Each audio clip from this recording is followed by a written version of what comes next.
সোফায় বসে কফি খাচ্ছি আর টিভি দেখতেছিলাম। হঠাৎ ভাবি হাসপাতাল থেকে বাসায় আসলো। আসলে ভাবি একজন ডাক্তার। আমি ভাবির দিকে তাকিয়ে আবার চোখ নামিয়ে ফেললাম, কারণ ভাবির পেটের উপর কাপড় ছিল না। আমি প্রায় সময় দেখি ভাবি আমার সামনে দিয়ে এভাবে হাঁটে। তাকে কিছু বলতে পারি না, কারণ তিনি আমার থেকে বড়। আমার দিকে তাকিয়ে একটা মুচকি হাসি দিয়ে রুমে চলে গেল। এবার পরিচয় দেই, আমি স্বাধীন। কিছুদিন আগে পড়ালেখা শেষ করেছি। আমাদের নিজের ব্যবসা আছে। বাবা অফিস দেখাশোনা করে, আমি আম্মু বাসায় থাকি। আরও কিছুদিন পর অফিস দেখাশোনা করব। আমার বড় ভাই বিয়ে করছে, কিন্তু সে এখন বেঁচে নেই। আমার বড় ভাই একটা রোড দুর্ঘটনায় মারা যায় আজ 1 বছর হলো। আগে ভাইয়া বাবার সাথে অফিস দেখাশোনা করত, এখন বাবা একাই দেখাশোনা করে। তাই আমি ভাবছি বাবাকে আর অফিসে যেতে দিব না, আমি নিজে অফিস দেখাশোনা করব। এবার আসি ভাবির কথায়। ভাইয়া মারা যাওয়ার পর ভাবির মা বাবা তাকে নিয়ে যেতে চেয়েছে, কিন্তু ভাবি আমাদেরকে ছেড়ে যাবে না। ভাবি ঢাকার বড় একটা হাসপাতালের ডাক্তার।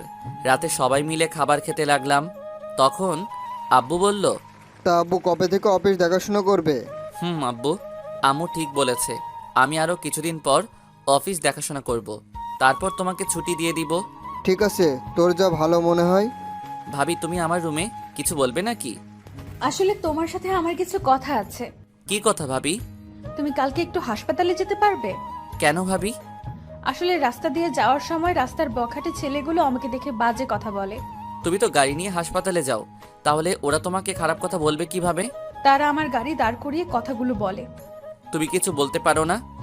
আমি কি বলবো? তারা রাস্তার বখাটে ছেলে, যদি কিছু করে বসে আমার, তাই কিছু বলতে পারি না। ঠিক আছে, কালকে তোমাকে নিয়ে আমি হাসপাতালে যাব। ওকে, তাহলে তুমি ঘুমিয়ে পড়ো, আমি রুমে গেলাম। ভাবি চলে যাওয়ার পর আমি ঘুমিয়ে গেলাম। ও, আপনাদের তো ভাবির নামটা বলতে ভুলে গেছি। ভাবির নাম নাদিয়া। সকালে ঘুম থেকে উঠে ফ্রেশ হয়ে নাস্তা করে ভাবি আর আমি গাড়ি নিয়ে হাসপাতালে যেতে লাগলাম। হঠাৎ রাস্তার মাঝে কিছু ছেলে দাঁড়িয়ে গেছে। আমি ভাবিকে গাড়িতে বসিয়ে তাদের সামনে গেলাম। কি হয়েছে এখানে? তোকে বলবো কেন, আমরা তো গাড়ির ভিতরে পাখিটাকে দেখতে আসলাম। ও, তার মানে তোরা প্রতিদিন ওনাকে ডিস্টার্ব করিস? করলে তোর কোনো সমস্যা? তাহলে আজকে দেখি তোরা আমার সামনে ওনাকে টাচ করে দেখা। টাচ করলে তুই কি করবি? আগে করে দেখ, তারপর আমি কি করি তোরা সবাই দেখবি। ওই জীবন গাড়ির ভিতর থেকে পাখিটাকে বের করে নিয়ে আইতো, দেখি ও আমাদের কি করতে পারে। আর যদি কখনো শুনি তোরা ওনাকে রাস্তার মাঝখানে দাঁড় করিয়ে খারাপ কথা বলছিস, তখন তোদের উপরে পাঠিয়ে দিব। কথাটা মনে রাখিস। পরে সবগুলো আমার পা ধরে ক্ষমা চেয়ে চলে গেছে। তারা আর জীবনে এমন কাজ করবে না। তারপর আমি গাড়িতে গিয়ে বসলাম। হঠাৎ ভাবি বলল, কি ব্যাপার স্বাধীন, তোমার হাত থেকে তো রক্ত পড়ছে।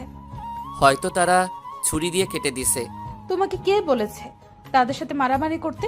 তোমাকে ছাড়া আমি কি নিয়ে বাঁচবো? আমাকে ছাড়া কি নিয়ে বাঁচবেন মানে? মানে তোমাকে ছাড়া আব্বু আম্মু কি নিয়ে বাঁচবে, তাই বলছি। আমি মনে হয় অন্যটা শুনেছি। তুমি এমনিই বেশি শুনো। কথা না বলে বসে থাকো, হাসপাতালে যাওয়ার পর হাতে ব্যান্ডেজ করে দেব। কিছুক্ষণ পর হাসপাতালে চলে আসলাম। এখন আর ভাবি বলবো না, নাম ধরে বলবো। নাদিয়া আর আমি হাসপাতালে ঢুকে নাদিয়ার কেবিনে চলে গেলাম। তারপর ভাবি আমার হাতে ব্যান্ডেজ করে দিল। ভাবির সাথে কিছুক্ষণ কথা বলে বাসায় চলে আসলাম। দেখতে দেখতে আরও 5 দিন চলে গেছে। আজকে থেকে অফিসে যাব, আর এখন থেকে নাদিয়াকে অফিসে যাওয়ার সময় হাসপাতালে দিয়ে অফিসে যেতে হবে। এটা আব্বু আম্মুর আদেশ। সকালে ঘুম থেকে উঠে ফ্রেশ হয়ে রেডি হয়ে নিচে গেলাম। সবাই আমার দিকে হা হা করে তাকিয়ে আছে। আমি তো কিছুই বুঝতে পারছি না। আমি কি কোনো এলিয়েন নাকি? আমাকে দেখার কি আছে? কি ব্যাপার, তোমরা সবাই আমার দিকে এভাবে তাকিয়ে আছো কেন? তোকে তো আজকে চেনা যাচ্ছে না, তোকে আজকে রাজপুত্রের মতো লাগছে। দেখতে হবে না ছেলেটা কার? ও কি তোমার একা ছেলে? ও আমাদের ছেলে।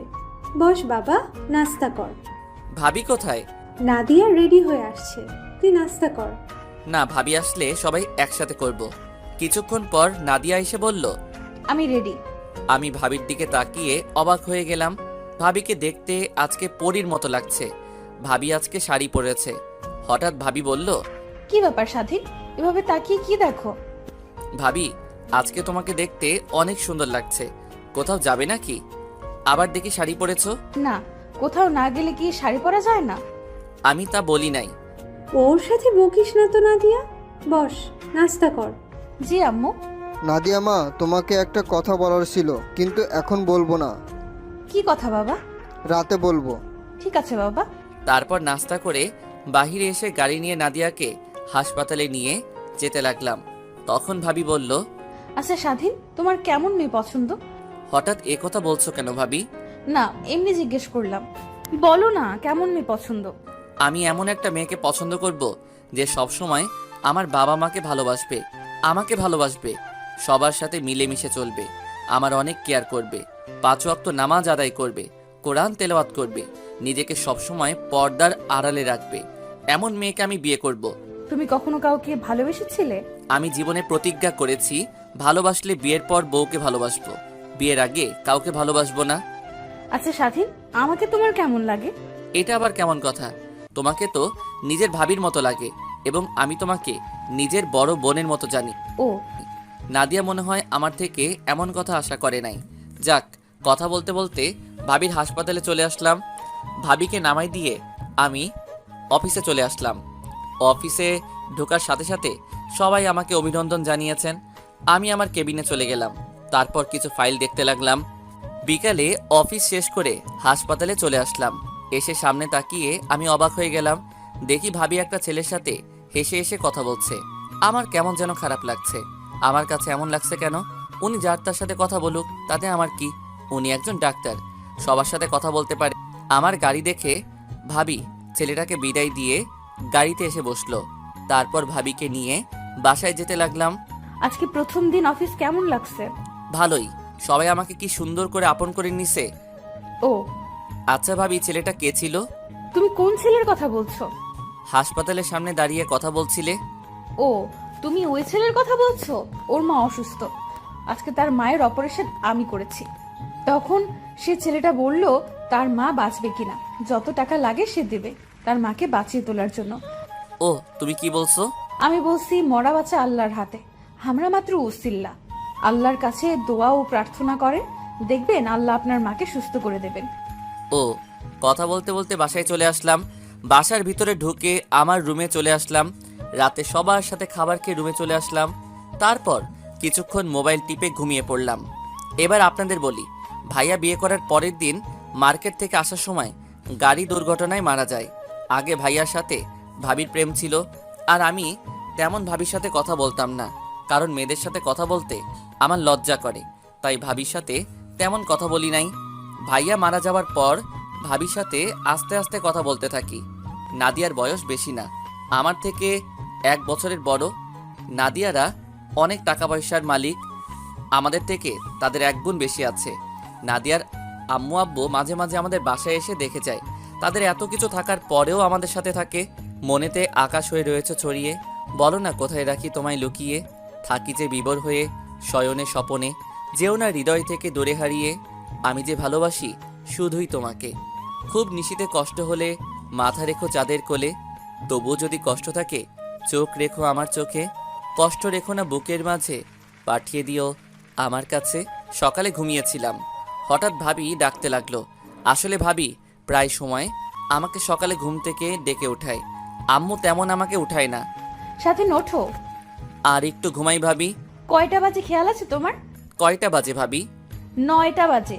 আর তোমার সাথে আব্বু কি কথা বলবে, তাড়াতাড়ি উঠে ফ্রেশ হয়ে নাও। কি কথা বলবে ভাবি? আমি বলতে পারবো না, তুমি গিয়ে দেখো কি বলে। ঠিক আছে, আমি ফ্রেশ হয়ে আসছি বলে বিছানা থেকে নেমে ওয়াশরুমে চলে গেলাম। ভাবি আমার রুম গোছাতে লাগলো। আমি ফ্রেশ হয়ে বাহিরে এসে দেখি ভাবি রুম ঝাড়ু দিচ্ছে, আর ভাবি পুরো পেট দেখা যাচ্ছে, পুরো সাদা ধবধবে দেহটা। আমি চোখ সরিয়ে নিলাম। আমি বুঝি না ভাবি আমার সামনে এভাবে থাকে কেন। আমি কোনো কথা না বলে রেডি হয়ে নিচে চলে গেলাম। নিচে এসে দেখি আব্বু সোফায় বসে কফি খাচ্ছে আর পেপার পড়ছে। গুড মর্নিং আব্বু। Good morning my dear son. ভাবি বলল, তুমি নাকি আমার কি কথা বলবে? আগে নাস্তাটা করে নাও। ঠিক আছে আব্বু। আমি টেবিলে বসে নাস্তা করে নিলাম। নাস্তা করে আব্বুর পাশে গিয়ে বসলাম। এবার বলো আব্বু, কি কথা বলবে? আমি যে কথা বলবো তুমি কিন্তু না করতে পারবে না। কি কথা আব্বু? তোকে না জানিয়ে আমরা তোর বিয়ে ঠিক করে ফেলেছি। কি বলছো আব্বু? তা মেয়েটাকে কোথায় থাকে? কি করে? মেয়েটাকে তুই চিনিস? কে সে? নাম কি তার? মেয়েটা আর কেউ নয়, নাদিয়া। কি বলছো আব্বু? তুমি কি পাগল হয়ে গেলে? উনি আমার ভাবি হয়। তুমি এটা কেমন করে বললে? তোর আব্বু ঠিকই বলেছে, তুই বাবা না করিস না। মেয়েটা আর কত এভাবে দিন কাটাবে? জীবন মারা গেছে, আজ 1 বছর হয়েছে। মেয়েটার তো একটা ভবিষ্যৎ আছে। আমরা নাদিয়ার বাবা মার সাথে কথা বলেছি, তাদের কোনো অমত নেই। এটা কেমন করে হয়? বাহিরের মানুষ কি বলবে? আর উনি আমার থেকে বড়। আমি এই বিয়ে করতে পারবো না। ভাবি যদি শুনে তাহলে উনি খারাপ ভাববে। নাদিয়ার সাথে গতকাল কথা বলেছি, ও রাজি আছে। এখন তুই রাজি থাকলেই কাজী ডেকে তোদের বিয়ে পড়িয়ে দিব। কিন্তু আর কোনো কিন্তু নয়, আমরা কোনো অনুষ্ঠান করব না। শুধু তোর বাবা, আমি আর নাদিয়ার বাবা মা থাকবে, আর বিয়েটা আমাদের বাসায় হবে। তোমাদের যা খুশি করো, আমি অফিসে গেলাম বলে বাসা থেকে বেরিয়ে গাড়ি নিয়ে অফিসে চলে আসলাম। অফিসে বসে ভাবতে লাগলাম, আব্বু আম্মু এটা কিভাবে করলো? ওনাকে এতদিন ভাবি বলে এসেছি, এখন তাকে বিয়ে করতে হবে? আমার একটা জিনিস মাথায় আসছে না, ভাবি কেমন করে রাজি হলো? মাথায় কিছু ঢুকছে না। যা হবার হবে। বিকেলে অফিসের কাজ শেষ করে বাইরে এসে গাড়ি নিয়ে বাসায় চলে আসলাম। কলিং বেল চাপ দেওয়ার পর ভাবি এসে দরজা খুলে দিল। আমাকে দেখে মাথা নিচু করে ফেলছে। আমি কোনো কথা না বলে রুমে চলে আসলাম। রুমে এসে ফ্রেশ হয়ে একটা শার্ট গায়ে দিয়ে বাইরে চলে আসলাম। পার্কে কিছুক্ষণ ঘুরে বাসায় চলে আসলাম। দরজার সামনে দাঁড়িয়ে কলিং বেলে চাপ দিলাম। এবার আম্মু এসে দরজা খুলে দিল। কি রে, এতক্ষণ কোথায় ছিলি? তোর জন্য সবাই অপেক্ষা করে বসে আছে। আমার জন্য অপেক্ষা করছে মানে? তোর আর নাদিয়ার বিয়ে আজকে রাতে হবে। তোর রুমে শেরওয়ানি রাখা আছে, ওটা পরে তাড়াতাড়ি নিচে আয়। কাজী অনেকক্ষণ ধরে বসে আছে। আজকে বিয়ে মানে? তোমরা বলছো ভাবির আব্বু আম্মুর সাথে কথা বলে কাজী ডেকে বিয়ে দিবে। নাদিয়ার আব্বু আম্মু তারাও চলে এসেছে, তুই তাড়াতাড়ি রেডি হয়ে নিচে আয়। কি আর করার, ভদ্র ছেলের মতো রুমে এসে ফ্রেশ হয়ে রেডি হয়ে নিচে চলে আসলাম। দেখি নাদিয়া সোফায় বউ সেজে বসে আছে আর মাথা নিচু করে আছে। আম্মু হাতের ইশারায় বলল নাদিয়ার পাশে বসার জন্য, আর দাঁড়িয়ে না থেকে নাদিয়ার পাশে গিয়ে বসলাম। তারপর কাজী বিয়ে পড়ানো শুরু করলো। অবাক করার বিষয় হলো, নাদিয়াকে কবুল বলতে বললে সাথে সাথে কবুল বলে ফেললো। তারপর আমাকে বলল কবুল বলার জন্য। আমি কিছুক্ষণ চুপ করে বসে আছি। আব্বু আম্মু আমাকে বারবার বলছে কবুল বলার জন্য। তাদের জোড়াজোড়িতে কবুল বলে ফেললাম। রাতে খাবার খেয়ে নাদিয়ার আব্বু আম্মু, আরে এখন তো আমার শ্বশুর শাশুড়ি হবে, তারা চলে গেছে। আমি ছাদের উপর চলে গেলাম আর ভাবতে লাগলাম, লাস্ট পর্যন্ত নিজের ভাবিকে বিয়ে করলাম। আপনারা হয়তো বলবেন আমি কেন বিয়ে করলাম। আসলে আমি আজ পর্যন্ত বাবা মার কথার অবাধ্য হই নাই, তাই তাদের কথা ফেলতে পারি নাই। তারা কথা দিয়ে ফেলছে। আমি চাই না আমার বাবা মা অসম্মানী হোক, তাই বিয়েটা করে ফেললাম। কিছুক্ষণ পর আম্মু এসে ডেকে নিয়ে গেল। তারপর আমার রুমে ঢুকিয়ে দিল। আমাকে রুমে ঢুকতে দেখে নাদিয়া খাট থেকে নেমে আমাকে সালাম করতে আসলে আমি সরে যাই। ভাবি, তুমি এটা কি করছো? তুমি ভাবি কাকে বলছো? এখন তুমি আমার স্বামী, আর বাসর রাতে স্ত্রী স্বামীর পা ধরে সালাম করা এটা নিয়ম।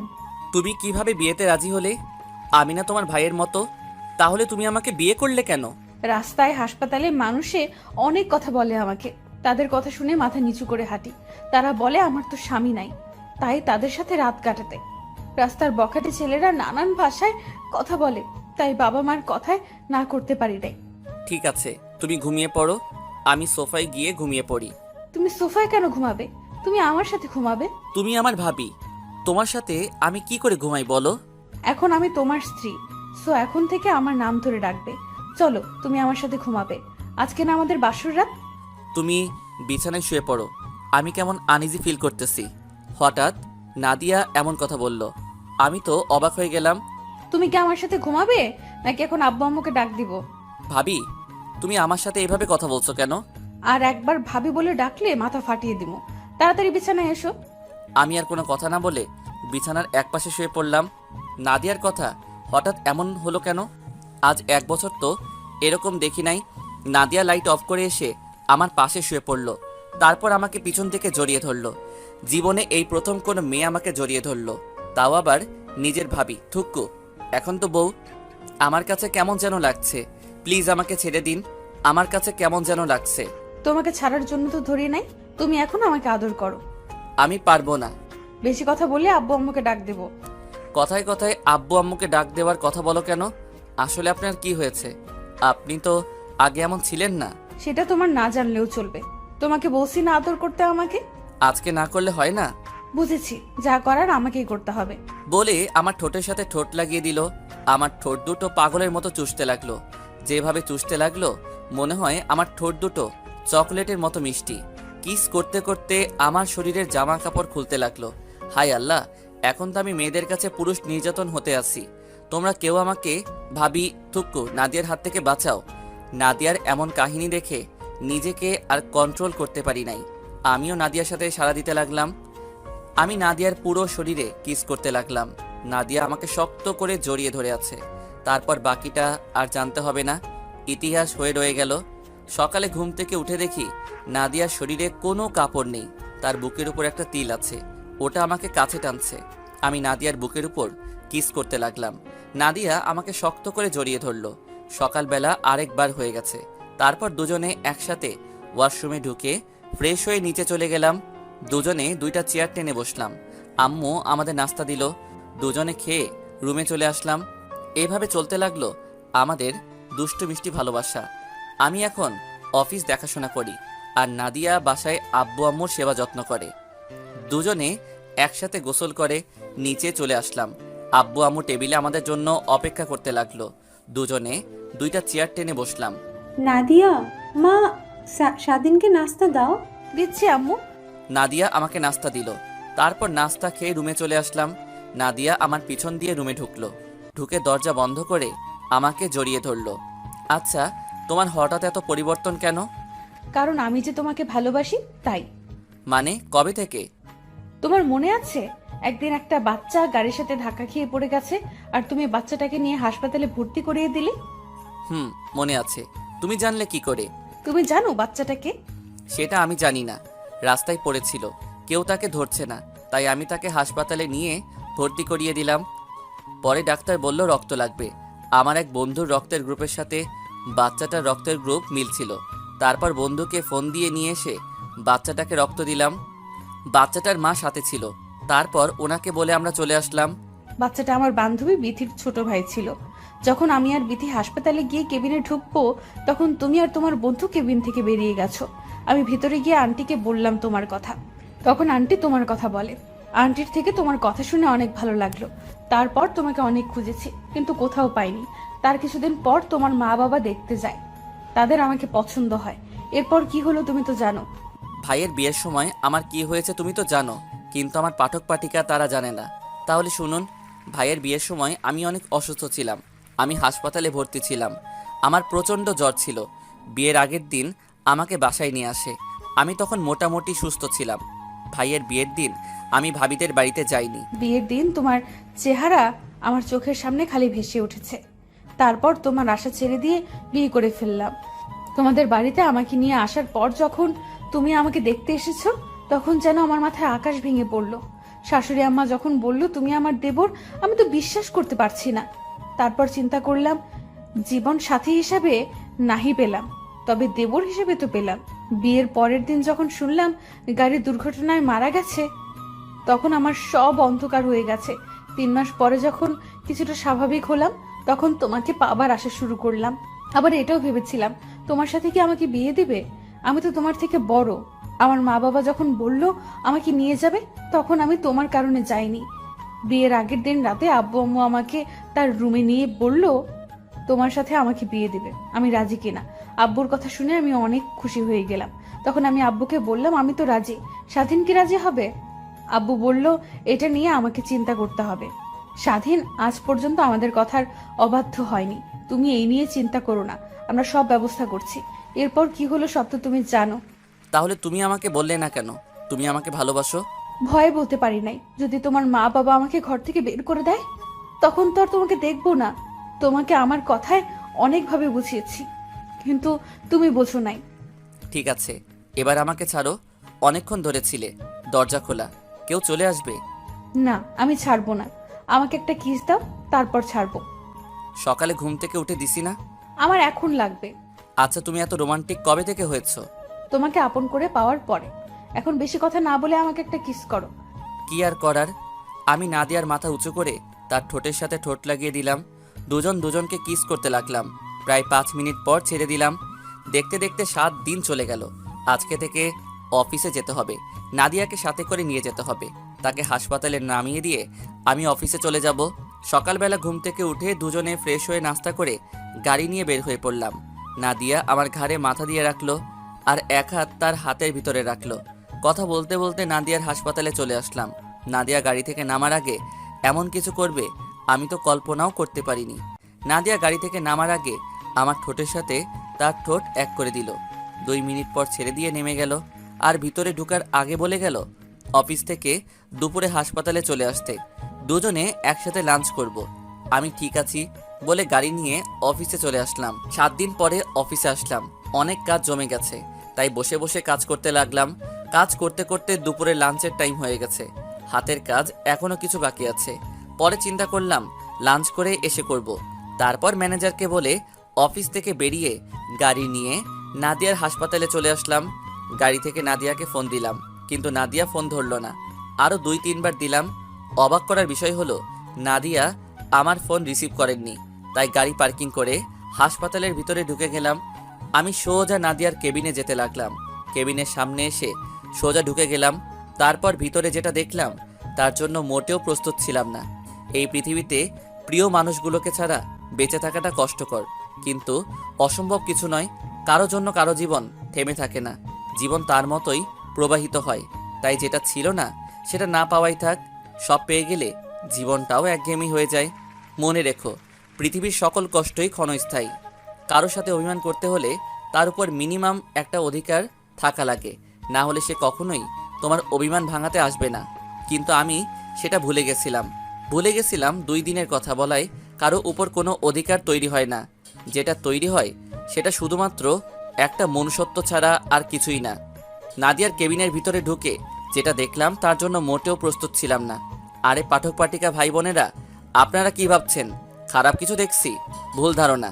দেখি নাদিয়া একটা ছেলের সাথে বসে হেসে হেসে কথা বলছে। আমাকে দেখে নাদিয়া বলল, স্বাধীন তুমি এখানে? সকালে কি বলেছো মনে নেই? তোমাকে কতগুলো ফোন দিছি, কিন্তু তুমি ফোন ধরো নাই। আসলে রাতে যে মোবাইল সাইলেন্ট করে রাখছি আমার মনে নেই। ওহ, তা উনি কে? ওর নাম আকাশ। তাদের নিজস্ব ব্যবসা আছে। আমার বান্ধবী বিথির হাজবেন্ড। আকাশ অফিসে যাওয়ার সময় আমার সাথে দেখা করতে এসেছে। ও আকাশ ও স্বাধীন আমার কলিজা, আমার প্রাণ, আমার সবকিছু, মানে আমার হাজবেন্ড। তুমি বিয়ে করেছো আমাকে আর বিথিকে তো বলো নাই। আর ওকে দেখতে মনে হচ্ছে তোমার বয়সে ছোট। আসলে সব হঠাৎ করে হয়ে গেছে। আর ছোট হয়েছে তো কি হয়েছে, মাত্র 1 বছরের ছোট বড়, এটা কোনো বিষয় না। তুমি স্বাধীনের সাথে পরিচিত হও। হাই, আমি আকাশ। নাদিয়া তো আমার বিষয়ে বলেছে। আমি স্বাধীন। আমার নামও বলেছে সাদিয়া। বর্তমানে নিজেদের অফিস দেখাশোনা করি। ও, তো ঠিক আছে নাদিয়া, আমি বাসায় যাচ্ছি। দেরি হলে তোমার বান্ধবী আমার খবর করে ছাড়বে। ঠিক আছে দুলা ভাই, আপনি তাহলে যান। সময় পেলে অবশ্যই আসবেন আমার শ্বশুর বাড়ি। প্রথম কথা হলো আমাকে দুলাভাই বলে ডাকা যাবে না, আমার নাম ধরে ডাকবে। আমরা কিন্তু সমবয়সী। ঠিক আছে, সময় পেলে অবশ্যই তোমার শ্বশুরবাড়ি থেকে ঘুরে আসবো। বিথিকে সাথে করে নিয়ে আসবেন। ও যদি জানতে পারে তাকে না জানিয়ে বিয়ে করছি, তাহলে আমাকে আস্থা রাখবে না। আচ্ছা ঠিক আছে, নিয়ে আসবো। তো স্বাধীন সাহেব, ভালো থাকবেন, পরে আবার কথা হবে। প্রথম কথা হলো আমাকে সাহেব বলা যাবে না। আমার নাম ধরে ডাকলে খুশি হব। আর আমি কিন্তু আপনার থেকে ছোট। ওকে, সমস্যা নেই। আচ্ছা, তোমরা ভালো থাকো। আকাশ কেবিন থেকে বেরিয়ে যাওয়ার পর নাদিয়া দৌড়ে এসে আমাকে জড়িয়ে ধরলো আর বলতে লাগলো, সরি কলিজা, আমার ভুল হয়ে গেছে। আমার মোবাইল সাইলেন্ট ছিল। তুমি রাগ করো না। আমি রাগ করি নাই। ঠিক আছে চলো, দুজনে বাইরে গিয়ে লাঞ্চ করে আসি। ঠিক আছে চলো। তারপর নাদিয়াকে নিয়ে হাসপাতাল থেকে বেরিয়ে গাড়ি নিয়ে একটা রেস্টুরেন্টে চলে গেলাম। তারপর দুজনে খাবার খেয়ে রেস্টুরেন্ট থেকে বেরিয়ে গাড়ি নিয়ে নাদিয়াকে হাসপাতালে দিয়ে আমি অফিসে চলে আসলাম। এভাবে দেখতে দেখতে আরও 2 মাস চলে গেছে। আমাদের ভালোবাসা আগের মতোই আছে। কেউ কাউকে ছাড়া থাকতে পারি না। এখন নাদিয়া নিজে গাড়ি চালিয়ে হাসপাতালে যাওয়া আসা করে। আমি অফিসের কাজে নানান জায়গায় যেতে হয়, কিন্তু নাদিয়াকে গাড়ি দেওয়ার পর একটু দেরি করে বাসায় আসে। আমরা কিছু বললে হাসপাতালে প্রচুর রোগী, তাই আসতে লেট হয়। আপনারা আবার ভাইবেন না, আমাদের ভালোবাসা কমে গেছে। ভালোবাসা আগের মতোই আছে। বেশি রাত করে আসলেও তার রোমান্টিকতা একটু কমে নাই।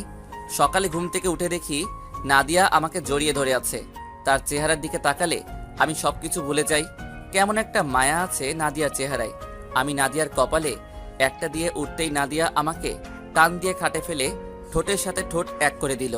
তার মানে এতক্ষণ নাদিয়া জেগেছিল। প্রায় 5 মিনিট পর ছেড়ে দিয়ে দুজনে হাঁপাতে লাগলাম। এটা কি হলো? কেন, তোমার কাছে ভালো লাগে না? এমন একটা সুন্দরী বউয়ের কিস পেলে কার না ভালো লাগে? ও তাই, তাহলে এখন আরেকবার দিব। এখন না, অফিসে যেতে হবে। আজকে অফিসে কিছু লোক নিব, তাই তাড়াতাড়ি যেতে হবে। তোমার খালি কাজ, আমিও তোমাকে এখন সময় দিতে পারি না। কি করব বলো, হাসপাতালে অনেক রোগী, তাদের সেবা যত্ন করা আমাদের দায়িত্ব। আমি কি তোমাকে কিছু বলেছি?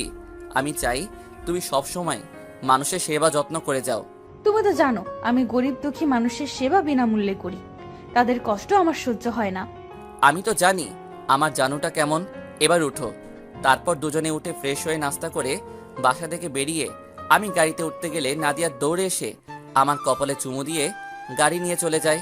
আমি মনে মনে বললাম, পাগলি একটা।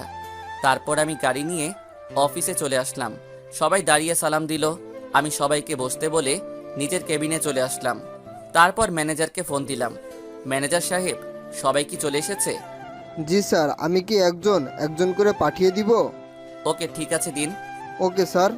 তারপর একজন করে আসতে লাগলো কেবিনে। সবার ইন্টারভিউ নেওয়া শেষ। অনেকেই ভালো ইন্টারভিউ দিছে। অফিসে লোক লাগবে 5 জন, কিন্তু ইন্টারভিউ দিতে আসছে 20 জন। তারপর ভালো দেখে 5 জন রাখলাম। ইন্টারভিউ নিতে নিতে লাঞ্চের টাইম হয়ে গেছে, তাই ভাবলাম নাদিয়াকে একটা সারপ্রাইজ দিব। মানে তাকে ফোন না দিয়ে তার হাসপাতালে যাব। যেই ভাবা সেই কাজ।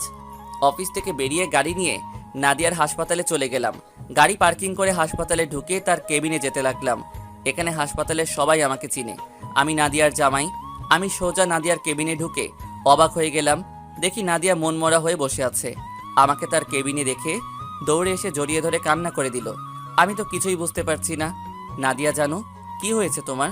তুমি কান্না করছো কেন? আজকে হাসপাতালে আসতে ওই দিনের ছেলেগুলো আমার গাড়ি দাঁড় করিয়ে আমার। কি করেছে আমাকে বলো নাদিয়া। তাহলে শোনো। তাহলে চলুন, কি হয়েছে ওখান থেকে ঘুরে আসি। নাদিয়া বলতে লাগলো।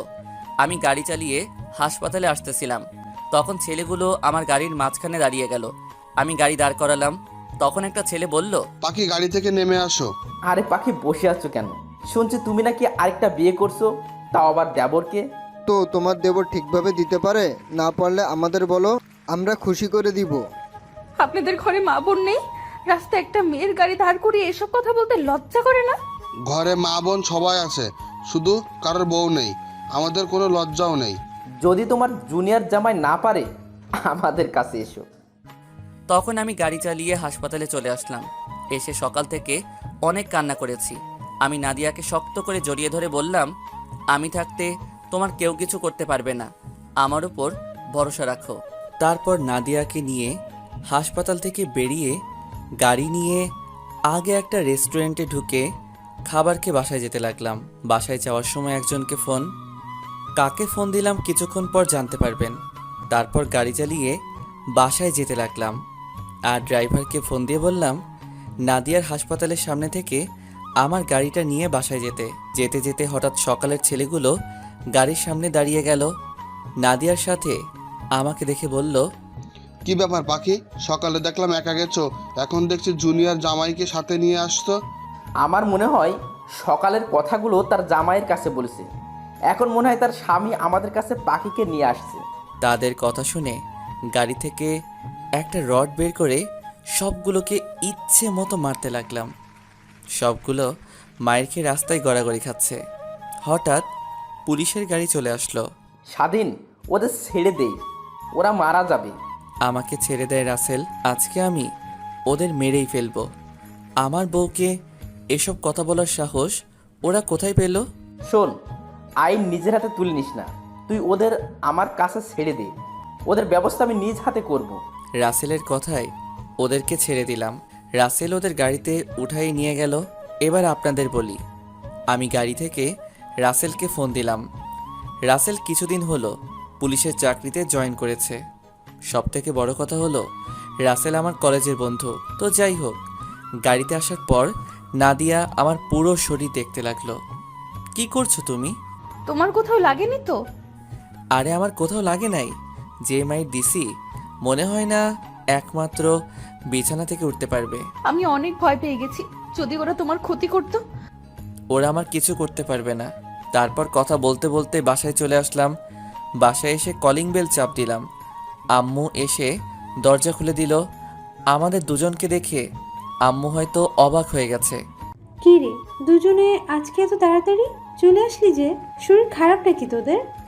শরীর ঠিকই আছে, এমনি চলে আসলাম। ঠিক আছে, তাহলে তোরা রুমে গিয়ে ফ্রেশ হয়ে নে। ঠিক আছে আম্মু। আমি আর নাদিয়া রুমে চলে আসলাম। দুজনে একসাথে ফ্রেশ হয়ে বেরিয়ে আসলাম। তারপর নাদিয়া যেটা করলো আমি তো অবাক হয়ে গেলাম। মানুষের মাঝে আছে মন, মনের মাঝে প্রেম, প্রেমের মাঝে জীবন, জীবনের মাঝে আশা, আশার মাঝে ভালোবাসা, আর সেই ভালোবাসার মাঝে শুধুই তুমি। আমার ভালোবাসা সেদিন সার্থক হবে যেদিন ভালোবাসার মানুষটি এক ফোঁটা চোখের জল ফেলে বলবে, আমি শুধু তোমাকেই ভালোবাসি। তারপর নাদিয়া যেটা করলো আমি তো অবাক হয়ে গেলাম। নাদিয়া আমাকে বিছানায় ফেলে দিয়ে আমার ঠোঁটের সাথে ঠোঁট লাগিয়ে দিল। প্রায় 5 মিনিট পর ছেড়ে দিল। তারপর দুজনকে জড়িয়ে ধরে শুয়ে পড়লাম। রাতে খাবার টেবিলে নাদিয়া বলল, আব্বু আম্মু, তোমাদের একটা কথা বলবো, রাগ করবে না তো? কি কথা নাদিয়া? আসলে আম্মু, আমি আর চাকরি করতে চাই না। এখন থেকে বাসায় থাকবো এবং তোমাদের সেবা যত্ন করব। তাহলে তো ভালোই হয়, তোমার যা ভালো মনে হয় করো। আমিও তোমাকে বলবো মনে করছি, পরে আবার চিন্তা করলাম তুমি যদি কিছু মনে করো, তাই বলিনি। এখানে মনে করার কিছু নেই আম্মু, তোমরা তো আমার সব। তোমরা যেভাবে বলবে আমি তো সেভাবেই চলবো। তা হঠাৎ তোমার এই কথা মনে হলো কেন? আসলে বাবা মা বাসায় একা একা থাকে, তাদের বয়স তো আর কম হয় নাই, তাই আমি ভাবলাম চাকরি ছেড়ে দিয়ে তাদের সেবা যত্ন করব। ও, তারপর রাতের খাবার খেয়ে রুমে চলে আসলাম। আমি গিয়ে বিছানায় শুয়ে পড়লাম। নাদিয়া আমাকে পিছন থেকে জড়িয়ে ধরলো। ওই, আমাকে আদর করো না কেন? তুমি জানো না তোমার আদর না পেলে আমার ঘুম আসে না? তোমাকে আদর করবো না তো কাকে করবো জানো? যদি আদর করবে তাহলে ওই দিকে ফিরে শুয়ে আছো কেন? আচ্ছা বাবা, সরি। আসো, তোমাকে এবার আদর করি। আমি না তোমার মতো কিউট একটা ছেলে চাই। না, তোমার মতো সুন্দরী একটা মেয়ে চাই আমি। না, ছেলে চাই। না, মেয়ে চাই। ঠিক আছে, আল্লাহ যেটা দিবে তাতেই খুশি। এখন বলো, ছেলে হলে কি নাম রাখবে আর মেয়ে হলে কি নাম রাখবে? ছেলে হলে নাম রাখবো রিমন, আর মেয়ে হলে নাম রাখবো রাইসা। খুব সুন্দর নাম, আমার অনেক পছন্দ হয়েছে। কিন্তু আমার যে অনেক কষ্ট করতে হবে। করতে হলে করবে। তাহলে আসো, মিশন শুরু করে দেই। তোমার লজ্জা করছে না? সব পাঠক পাঠিকারা শুনছে আর দেখতে আসছে। ও মা, তারা দেখলে সমস্যা কোথায়? তারা আমাদের এসব দেখে শিখবে কেমন করে বউকে আদর করতে হয়। তারা না শিখলে তো জীবনে বাবা ডাক শুনতে পাবো না। তোমার মুখে কিছুই আটকায় না। আমি জানি আমার পাঠক পাঠিকারা কাউকে কিছু বলবে না, তারা অনেক ভালো। তাদের দেখে বোঝা যাচ্ছে সবগুলো লুচ্ছা। ওই, তুমি আমার পাঠক পাঠিকাদের লুচ্চা বলছো কেন? লুচ্চা নয় তো কি? এতক্ষণ ধরে আমরা কি কথা বলছি সব কান পেতে শুনতে আছে। ঠিক আছে, তাহলে আমি লাইটটা অফ করে দেই, তাহলে অন্ধকারে কিছু দেখবে না। আমি লাইটটা অফ করে দিয়ে নাদিয়াকে জড়িয়ে ধরে তার পুরো শরীরে কিস করতে লাগলাম।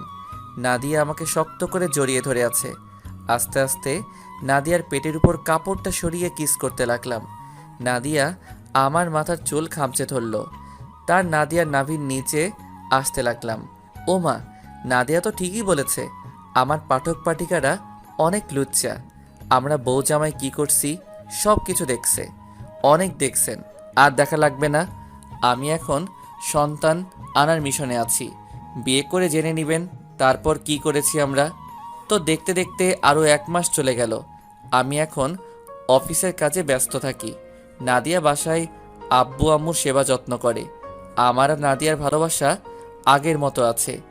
একদিন অফিস থেকে দুপুরে বাসায় এসে কলিং বেল চাপ দিলাম। কাজের লোক এসে দরজা খুলে দিল। আমি ভিতরে ঢুকে তো অবাক হয়ে গেলাম। দেখি নাদিয়া রাসেলের সাথে কথা বলছে সোফায় বসে। রাসেল আসবে আমাকে তো বলে নাই। নাদিয়া আমাকে দেখে বলল, কি ব্যাপার, তুমি আজকে দুপুরে চলে আসলে যে? অফিসে তেমন কাজ ছিল না, তাই ভাবলাম বাসায় চলে যাই। এসেছো, ভালো করেছো। দেখো কে এসেছে। কিরে, তুই কখন আসলি? আমাকে তো জানালি না। আসলে আমি জানতাম না যে তুই অফিসে, আমি মনে করছি তুই বাসায়, তাই ভাবলাম তোকে সারপ্রাইজ দেব, কিন্তু বাসায় এসে দেখি ভাবি আর তোর আঙ্কেল আন্টি। আমি তোমাকে ফোন দিতাম, কিন্তু তার আগেই তুমি চলে আসলে। তা কি মনে করে আসলি? তুই তো এখন আগের মতো আমাদের বাসায় আসিস না। আমি কিন্তু এমনি আসি নাই, তোদের দাওয়াত দিতে এসেছি। কিসের দাওয়াত? আগামী শুক্রবার আমার বিয়ে, তোদের সবাইকে কিন্তু যেতে হবে। ঠিক আছে, যাব। তা মেয়েটা কে? মেয়েটা আর কেউ নয়, সাদিয়া। তুই কোন সাদিয়ার কথা বলছিস? তোর মামা তো বোন সাদিয়া? হুম। সাদিয়া তো তোকে পাত্তা দিত না, তাহলে বিয়েতে রাজি হলো কিভাবে? আগে দেয় নাই, কিন্তু এখন সে আমাকে ভালোবাসে। আগে পাত্তা দেয় নাই কারণ সে পড়ালেখা শেষ না করে আমার সাথে প্রেম করতে পারবে না। পুলিশের চাকরি নেওয়ার কিছুদিন পরে সে এসে আমাকে ভালোবাসার কথা বলেছে। যাক, তাহলে তো ভালোই, তোর ভালোবাসার মানুষকে আপন করে পাবি। তো আজকে উঠি, আর অনেক আত্মীয় স্বজন আছে, তাদের গিয়ে দাওয়াত দিতে আসতে হবে। এখন কোথাও যাওয়া হচ্ছে না, লাঞ্চ করে কিছুক্ষণ রেস্ট নিয়ে তারপর বাসায় যাবে। আজকে না ভাবি, অন্য একদিন বউকে সাথে করে নিয়ে এসে খেয়ে যাব। তাহলে ঠিক আছে। তারপর রাসেলকে বিদায় দিয়ে রুমে চলে আসলাম। দেখতে দেখতে রাসেলের বিয়ের দিন চলে এসেছে। আমি রেডি হয়ে সোফায় বসে আছি। নাদিয়ার এখনো সাজা হয় নাই। মেয়েদের সাজতে এত সময় লাগে? হঠাৎ নাদিয়া আমাকে ডাকতে লাগলো। আমি উঠে রুমে গিয়ে দেখি নাদিয়া শাড়ির কুচিটা লাগাতে পারছে না। জান, আমার শাড়ির কুচিটা লাগাতে পারছি না, তুমি এসে লাগিয়ে দাও। আমি তো শাড়ির কুচি লাগাতে পারি না।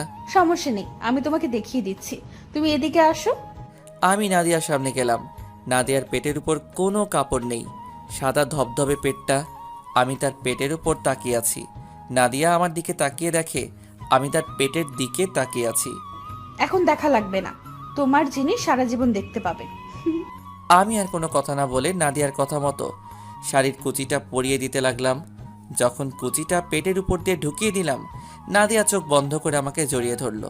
তো যাই হোক, বাসা থেকে বেরিয়ে গাড়ি নিয়ে রাসেলের বাসায় চলে গেলাম। ও, আপনাদের তো বলতে ভুলে গেছি, আজকে রাসেলের গায়ে হলুদ। রাসেলের বাসার সামনে এসে দেখি বাড়িটা অনেক সুন্দর করে সাজিয়েছে। তারপর গাড়ি পার্কিং করে দুজনে ভিতরে গেলাম। বাসার ভিতরে ঢুকে দেখি সব ময়দা সুন্দরী চারপাশে ঘোরাঘুরি করছে। নাদিয়া আমার হাত ধরে আছে। আঙ্কেল আন্টির সাথে কথা বললাম আর নাদিয়াকে পরিচয় করিয়ে দিলাম। আন্টি নাদিয়াকে ভিতরে নিয়ে গেল আর আমাকে বলল রাসেল তার রুমে আছে। আমি আর দাঁড়িয়ে না থেকে রাসেলের রুমে চলে আসলাম। এসে দেখি শালা হবু বউয়ের সাথে ফোনে কথা বলছে। আমি পিছন থেকে গিয়ে মোবাইলটা হাতে নিয়ে কেটে দিলাম। কিরে শালা, কালকে তো একেবারে নিয়ে আসবি, তাহলে এত কথা বলার কি প্রয়োজন? আমি ওরে ফোন দিই নাই, ও নিজেই খালি ফোন দেয়। ও, তা তুই কখন আসলি? ভাবি আসে নাই? আন্টি নাদিয়াকে নিয়ে তাদের রুমে গেছে। তো তোর অনুষ্ঠান কখন শুরু হবে? এই তো কিছুক্ষণ পর। তুই নিচে যা, আমি রেডি হয়ে আসতেছি। আচ্ছা ঠিক আছে। আমি আর কোনো কথা না বলে রাসেলের রুম থেকে বেরিয়ে নিচে চলে আসলাম। নিচে এসে যেটা দেখলাম সেটা দেখে মাথা পুরো গরম হয়ে গেল। নিচে এসে দেখি নাদিয়াকে কিছু ছেলে ডিস্টার্ব করছে। নাদিয়ার শরীরের নানান জায়গায় হাত দেওয়ার চেষ্টা করছে। নাদিয়া দাঁড়িয়ে কান্না করছে। চলুন ছেলেগুলো নাদিয়াকে কি বলছে শুনে আসি। এই সুন্দরী, তোমার বাড়ি কোথায়? তোমাকে দেখতে না ভেরি সেক্সি লাগছে। আমাদের সাথে যাবে? তোমাকে পুষিয়ে দিব। এরকম ছিল তাদের কথাগুলো। আমি পিছন থেকে গিয়ে সবগুলোকে মারতে লাগলাম। বাড়ির সব আত্মীয় স্বজন এক হয়ে গেছে। মারতে মারতে সবগুলো শরীর থেকে রক্ত বের করে ফেলেছি। এখানে কি হয়েছে? আর স্বাধীন, তুই ওদের মারছিস কেন? ওরা নাদিয়াকে খারাপ কথা বলছে। ঠিক আছে, আমি ব্যাপারটা দেখছি, তুই ভাবিকে নিয়ে ভিতরে যা। আমি আর কোনো কথা না বলে নাদিয়াকে নিয়ে বাসায় চলে আসলাম। নাদিয়া এখনও কান্না করছে। বাসায় এসে কলিং বেল চাপ দিলাম। কাজের লোক এসে দরজা খুলে দিল। আমি আর নাদিয়া নিজের রুমে চলে আসলাম। নাদিয়া কোনো কথা না বলে ওয়াশরুমে চলে গেল। কিছুক্ষণ পর নাদিয়া বের হয়ে আসলো। আমিও ফ্রেশ হয়ে বেরিয়ে এসে দেখি নাদিয়া বালিশের নিচে মাথা দিয়ে কান্না করছে। এই জানো, তুমি কান্না করছো কেন? তাদের যে মাইট দিছি, মনে থাকলে আর কোনো মেয়ের সাথে এরকম খারাপ কথা বলবে না। তুমি আমাকে রেখে কোথায় চলে গেছো? আমি তোমাকে পুরো বাড়ি খুঁজে বের হয়েছি, হঠাৎ ছেলেগুলো আমাকে দেখে। আমি তো রাসেলের সাথে দেখা করতে গেছি আর তোমাকে আন্টি ভিতরে নিয়ে গেছে। তুমি ভিতর থেকে বেরিয়ে আসলে কেন? আমার একা একা রুমে বসে থাকতে ভালো লাগছে না, তাই তোমাকে খুঁজতে বের হয়েছি। আচ্ছা বাবা, এবার কান্না বন্ধ করো। যা হবার তা হয়ে গেছে, এখন আর কান্না করো না। হুম, আমাকে তুমি শক্ত করে জড়িয়ে ধরো। আসো। তারপর নাদিয়াকে শক্ত করে জড়িয়ে ধরলাম, নাদিয়াও আমাকে জড়িয়ে ধরলো। হঠাৎ করেই নাদিয়ার ঠোঁটে ঠোঁট লাগিয়ে দিলাম, দুজনে দুজনকে কিস করতে লাগলাম। তারপর হারিয়ে গেলাম স্বপ্নের পৃথিবীতে। ওই মেয়েরা আর কি দেখবেন, অনেক তো দেখেছেন, আর কিছু দেখা লাগবে না। আপনারা আসলে অনেক লুচু, মানে লুচ্চা। আকের স্বামী স্ত্রীর রোম্যান্স দেখেন 5 বছর পর।